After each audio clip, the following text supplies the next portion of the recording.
je vous remercie à nouveau.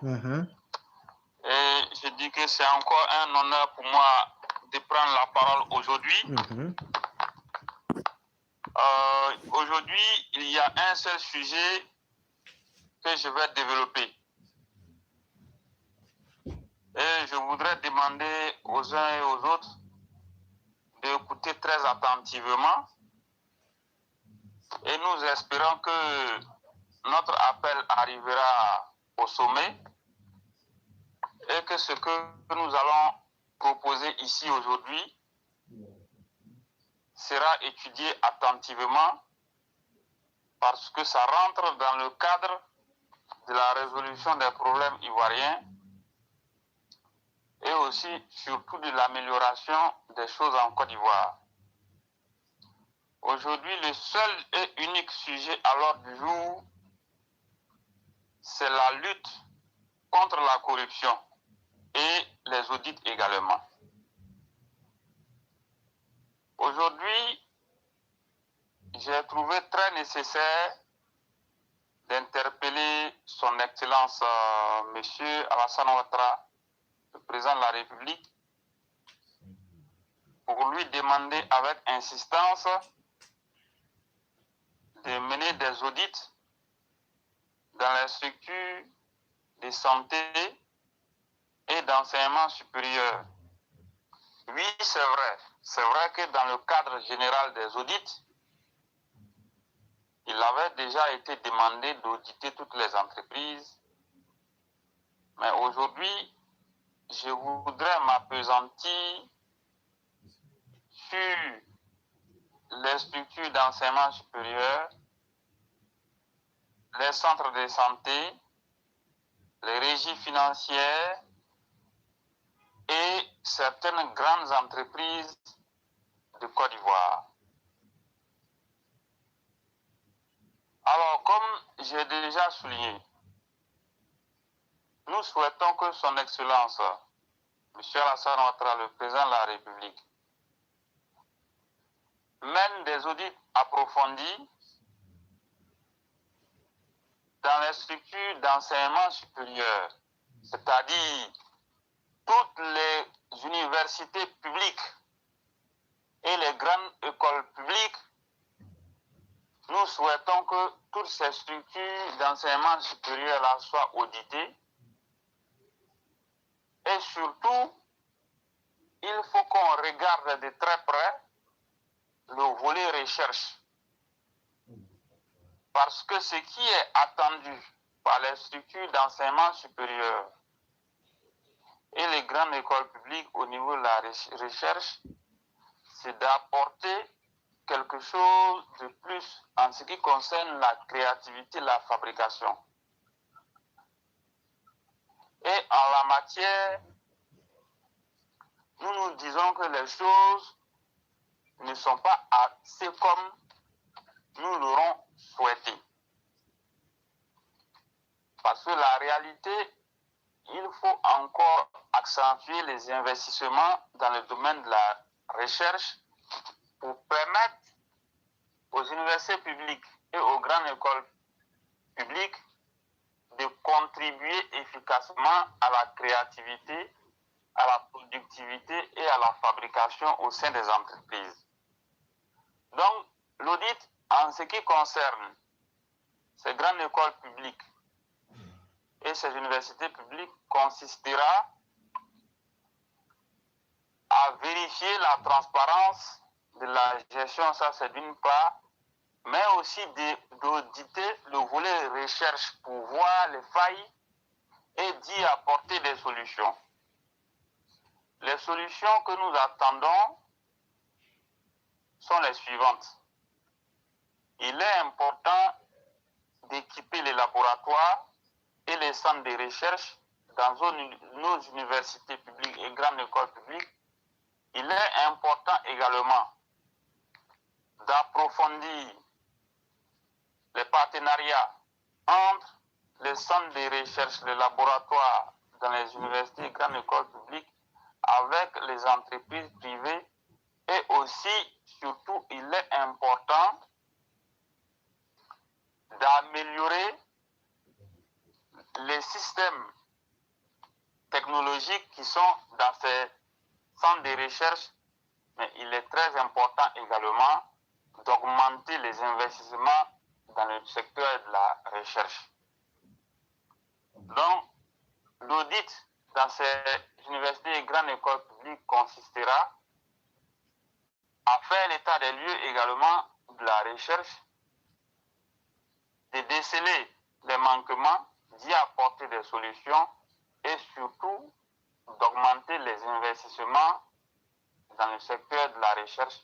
Ça, c'est très important parce que cela y va de notre avenir, cela y va également du développement de la Côte d'Ivoire parce que nous voulons une recherche qui est orientée vers la production, la fabrication, la résolution des problèmes de la Côte d'Ivoire.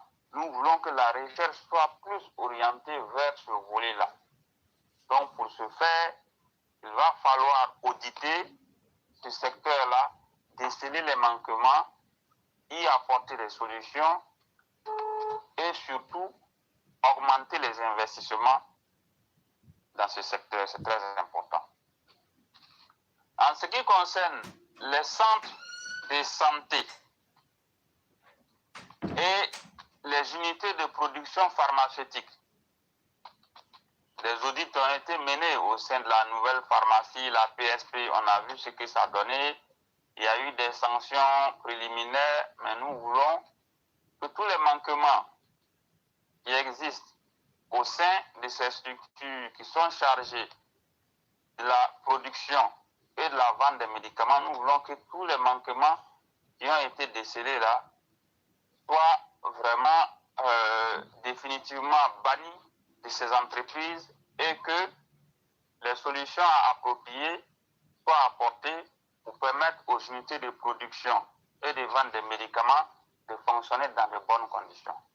À cela, nous voulons insister également aujourd'hui sur les audits au sein des CHU, centres hospitaliers universitaires. Les audits au sein des CHR.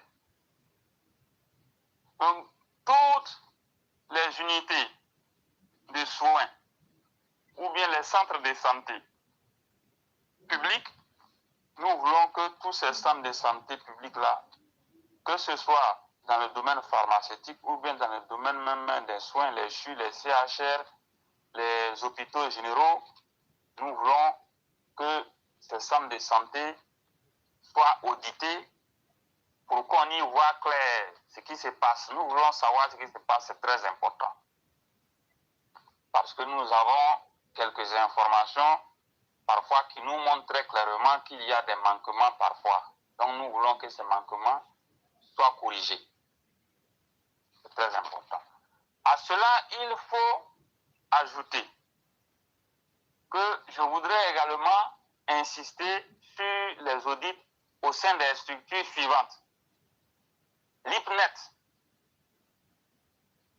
l'institut professionnel qui est chargé de former les enseignants du collège et lycée technique et lycée pro. L'INFAS, l'Institut national de formation des agents de la santé.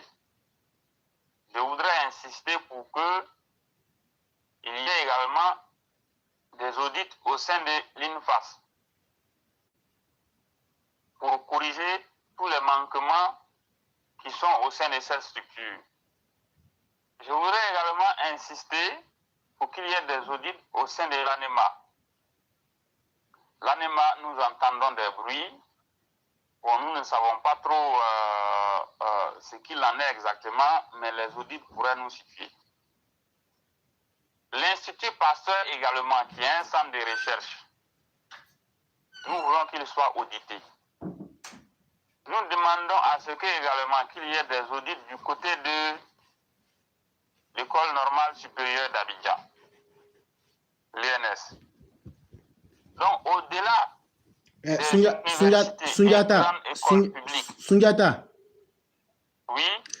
Si vous me permettez, je vais clarifier un petit point et puis vous allez pouvoir continuer. Oui, j'écoute. chaque fois qu'on dit quelque chose là, ça veut dire que nous, on a déjà mené nos propres enquêtes. Et donc, on ne parle pas dans le vide. Ce que Sundiata est en train de dire, Sundiata est en train d'être vraiment très sobre. Déjà, nous, on a les renseignements que celui qui est dans une certaine gestion de l'école normale supérieure, je pense que c'est bien lui, il fait aujourd'hui dans du népotisme et il est en train de combattre activement toutes les personnes qui sont des militants RHDP. On a cette information-là aujourd'hui. Et l'enquête qu'on a menée sur les impôts, là, c'est depuis le 1er février que j'ai reçu l'information et j'ai mené l'enquête que j'ai pu conclure en cette semaine. Et donc, ceux qui sont en train de parler, qui sont dans leurs sentiments, là, nous, on est dans le concret. Et donc, vous pouvez continuer. Voilà, merci. Donc, je continue. Donc, je disais, au-delà des universités publiques et grandes écoles publiques et des centres de santé, il faut activement mener des audits et des enquêtes au sein de l'IPNET, l'INFAS, l'ANEMA, l'Institut Pasteur et l'ENS. Voilà, je répète encore. Je voudrais aujourd'hui demander avec insistance à son Excellence M. Alassane Ouattara, le Président de la République, de mener des audits et des enquêtes au sein de l'IPNET, l'INFAS, l'ENS, l'Institut Pasteur et l'ANEMA. C'est très important. Pour continuer, dans la ligne droite des audits, aujourd'hui encore, je vais m'intéresser aux régies financières. En ce qui concerne les régies financières, à savoir les impôts, le trésor public, les douanes ivoiriennes, nous voulons également aujourd'hui insister pour demander à son Excellence M. Alassane Ouattara, le Président de la République, de mener des enquêtes approfondies et des audits sur le réseau informatique utilisé par chacune des structures. C'est-à-dire quoi? Le réseau informatique qui est utilisé par les impôts de Côte d'Ivoire. Nous voulons que des experts informatiques auditent ce réseau informatique-là. C'est pareil pour le réseau informatique du Trésor et le réseau informatique des douanes ivoiriennes. Pourquoi nous le demandons? Nous voulons savoir le réseau informatique, sinon les réseaux informatiques qui sont utilisés par ces régies financières, à savoir les impôts, la douane et le trésor public. Est-ce que ces réseaux informatiques appartiennent à ces entreprises elles-mêmes? Et est-ce que ces réseaux informatiques sont contrôlés par l'État de Côte d'Ivoire ou par des structures de l'État de Côte d'Ivoire? Parce que ce serait une très grave injure, sinon une très grave faute de confier le réseau informatique de la douane, des impôts ou bien du trésor à une entreprise tiers ou bien un sous-traitant qui n'a rien à voir avec l'État ivoirien. C'est une situation très grave. Les informations qui nous parviennent laissent croire que les impôts de Côte d'Ivoire utilisent le réseau informatique d'une entreprise privée. Et ceci est très grave, nous ne pouvons pas accepter. Le réseau informatique, il est très important. Il est important pour communiquer. Il est important aussi pour effectuer les transactions financières au sein des impôts, du trésor public et des douanes ivoiriennes. Donc notre souhait, c'est que les réseaux informatiques, ça peut être l'Internet, ça peut être le réseau de communication, ça peut être des réseaux internes d'appel. Nous voulons que ces réseaux informatiques qui sont utilisés par les impôts, le trésor public, les douanes ivoiriennes, soient des réseaux qui soient la propriété de chacune des entreprises et que ces réseaux informatiques soient contrôlés par l'État ivoirien à travers une entreprise publique ivoirienne. Nous ne voulons pas que ces réseaux informatiques soient confiés à des opérateurs privés ou bien à des personnes particulières, ou bien à un tiers, ou bien à un sous-traitant. Nous n'en voulons pas. Pourquoi nous n'en voulons pas? Parce que les transactions financières électroniques qui sont effectuées au sein des impôts, les douanes ivoiriennes, le trésor public, si ces transactions-là se passent sur un réseau informatique extérieur qui n'a rien à voir avec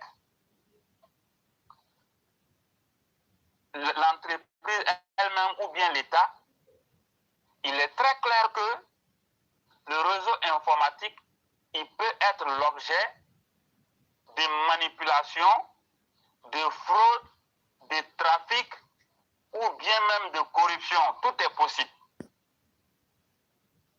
Le réseau informatique, il peut être l'objet de tous ces sales mots-là. Nous n'en voulons pas. Et vous conviendrez avec moi, je vais encore lâcher une information. Les agents des impôts et du trésor, selon les informations qui nous parviennent, construisent des grands appartements, des immeubles, un peu partout à Abidjan. Et quand on évalue ces patrimoines immobiliers n'ont rien à voir avec leurs revenus mensuels ou bien annuels. Et ceci nous amène à nous poser des questions. Nous cherchons à savoir d'où vient tout cet argent. Nous voulons en savoir davantage. Pour être plus clair, les informations qui nous parviennent font état de ce que parfois vous entrez dans un service des impôts, on vous dit vous devez payer tant. Ils viennent et vous prennent l'argent comptant, comme ça, et ils vont savoir. Pourquoi est-ce que ça fonctionne comme ça? Nous réclamons la transparence. Nous voulons que ces réseaux informatiques-là, au sein des impôts, du trésor public, des douanes ivoiriennes, les régies financières, nous voulons que tout type de réseau informatique qui est exploité ou utilisé par ces trois structures, ces régies financières, nous voulons que ces réseaux informatiques soient audités par des experts informatiques et que toutes les irrégularités et les failles que les gens vont déceler, et que toutes ces irrégularités, ces failles-là soient corrigées.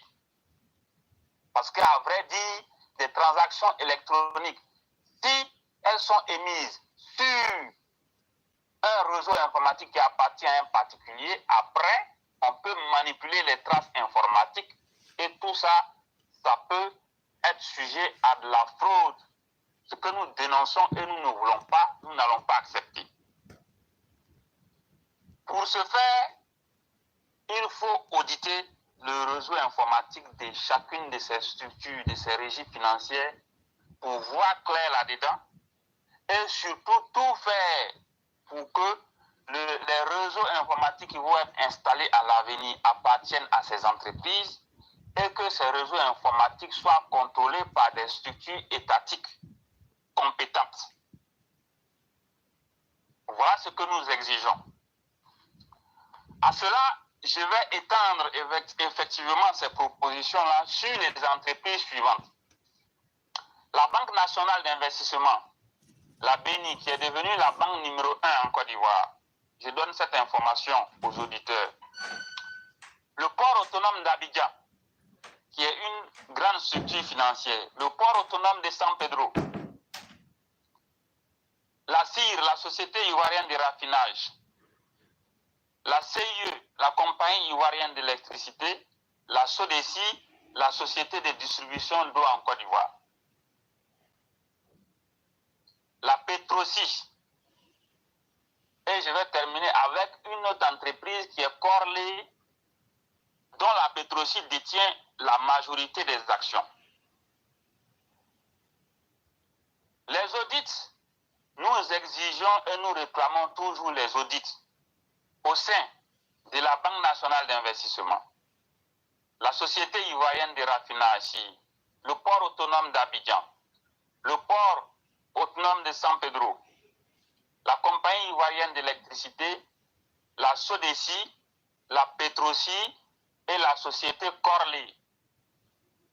Mais au-delà des audits, il faut impérativement auditer également les réseaux informatiques qui sont utilisés par la Banque nationale d'investissement, le port autonome d'Abidjan, le port de San Pedro, la Société ivoirienne de raffinage, la Compagnie ivoirienne d'électricité, la Société de distribution d'eau en Côte d'Ivoire, la Petrosi et l'entreprise pétrolière Corley.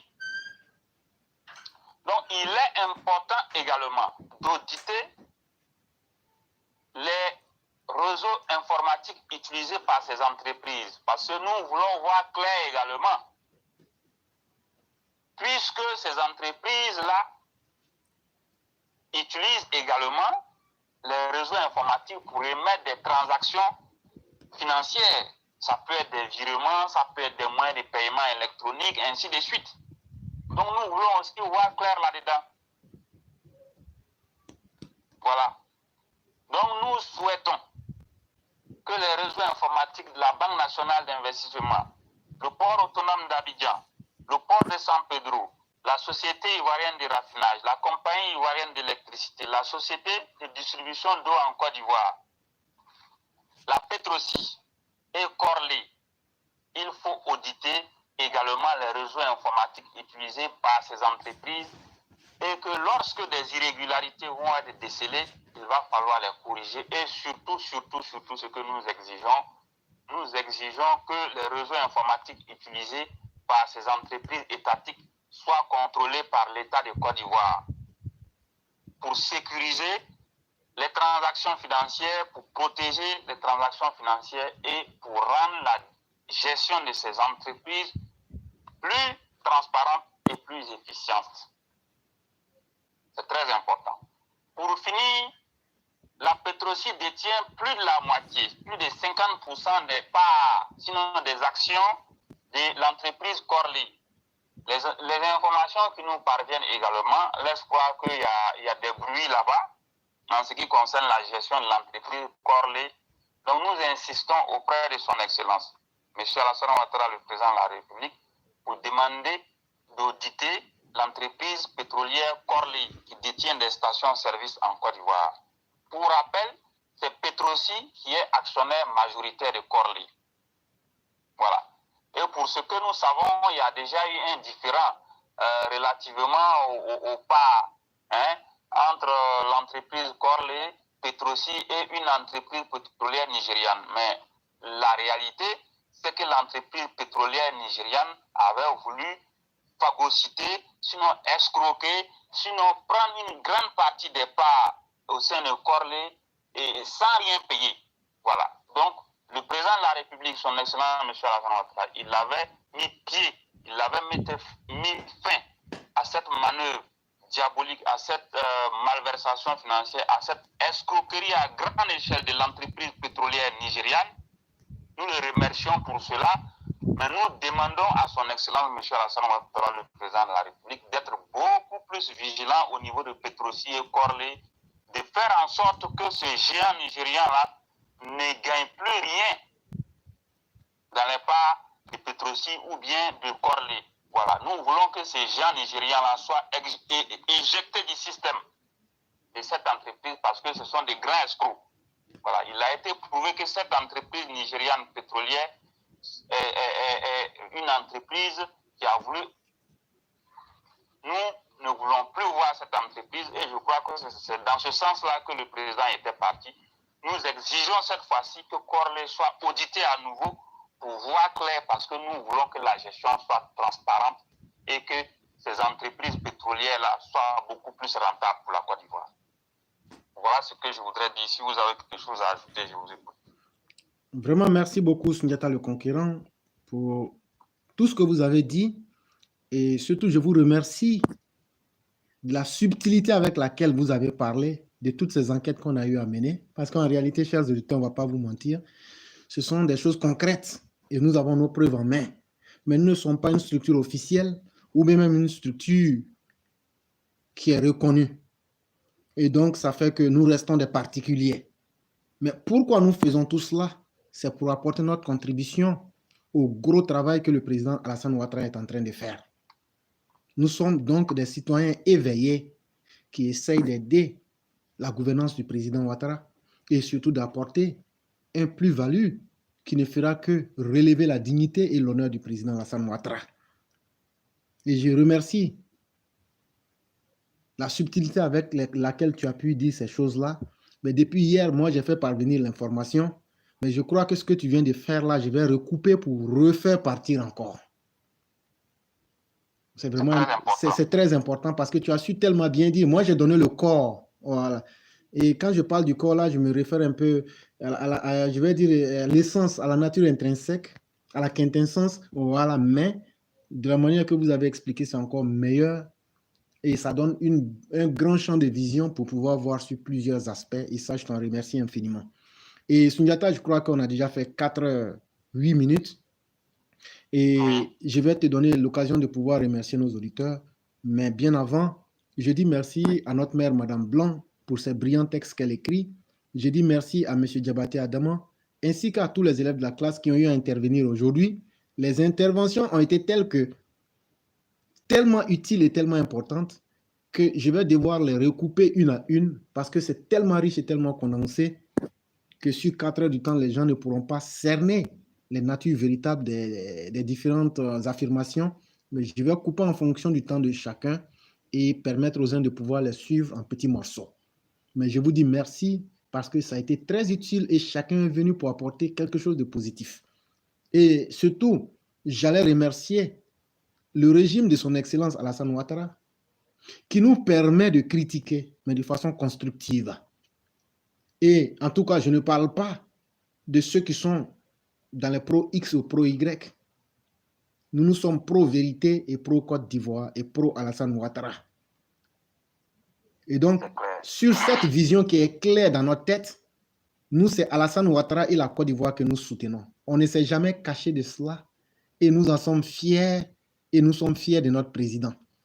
Et ça, je le réitère et je le dis, ne laissons pas, pendant que nous sommes vivants, ne nous laissons pas être des piégés de l'histoire et de l'humanité. Parlons, disons ce qu'il y a à dire, exposons les faits. Tant que Laurent Gbagbo sortira pour insulter directement ou indirectement le président de la République, je peux vous affirmer que moi, éclaireur pro-vérité, je sortirai pour venir rétablir les faits dans leur vérité les plus évidentes pour que les générations à venir sachent que le faux ne sera jamais cet objet qui va prévaloir sur la vérité. C'est très important, il faut que les gens retiennent cela. Mais pour faire notre travail, nous sommes dans un esprit d'objectivité absolue. Et c'est ce qui nous permet donc autant de critiquer le régime que de l'encourager. Et donc, je dis merci au président de la République. C'est grâce à son ouverture d'esprit qu'on arrive à faire tout ça aujourd'hui. Sinon, sous la dictature de Laurent Gbagbo, même si on se cachait au pôle Nord, il y aurait des gens pour nous assassiner. C'est clair. Et donc, tant que le président de la République ne va pas dire que ce que nous faisons est mauvais, et tant que nous sommes convaincus que notre voix porte, parce que chaque jour que Dieu fait, tout ce que nous disons, nous-mêmes, nous voyons les résultats et les changements qui vont avec. Ça veut dire que le régime en place est déterminé à faire le bien des Ivoiriens. Continuons à rester nous-mêmes. C'est Dieu seul qui sait ce qu'il réserve à un être humain en termes de bien comme de mal. Mais notre propre conscience ne doit pas être notre première prison. Libérons notre conscience en faisant ce qui est bon. Libérons notre conscience en disant la vérité. Libérons notre conscience en étant des citoyens utiles à notre pays. C'est vraiment très important. Et Sundiata, je te remercie toi-même ainsi que tous les intervenants, mais surtout aussi tous les élèves de la classe qui étaient là avec nous aujourd'hui. Et je te donne le dernier mot pour en faire la conclusion. Alors, chers élèves de la classe, comme vous avez eu à le constater, aujourd'hui encore, l'émission a duré 4 heures de temps. Vous aurez remarqué la richesse des interventions depuis le début de l'émission jusqu'à la dernière intervention. Nous vous remercions vivement d'avoir pris le temps de nous écouter et nous vous encourageons de toujours prendre le temps à nous écouter et nous invitons également tous ceux et toutes celles qui vont découvrir quelque part, de quelque niveau que ce soit, des problèmes au sein de la société ivoirienne, n'hésitez pas, venez vous exprimer sur la plateforme de l'éclaireur Pro-Vérité. Aujourd'hui, nous sommes encore revenus sur les audits.